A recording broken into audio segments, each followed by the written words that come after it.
Hello everyone. In today's video, I'll show you how to contact Lloyds Bank by phone. First, go to the Lloyds Bank website and once you're in homepage, scroll all the way down till you see this call us. Click it.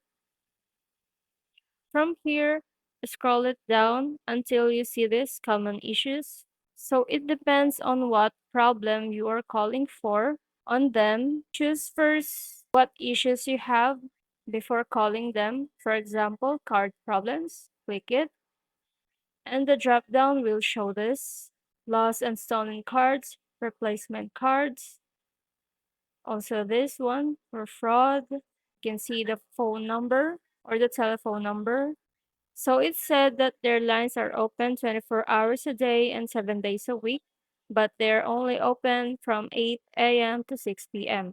Before you call, make sure that you have your account number, sort code, and any security details like your memorable information or password. This will help speed things up when you speak to a customer service agent. Once you call, you will hear an automated menu. Just follow the prompts and select the option that matches your query, whether it's about checking your balance, reporting a lost card, or asking about a transaction. And that's it. That's how you simply call Lloyds Bank by phone. If you found this video helpful, don't forget to give it a like and subscribe for more tips. Thank you for watching.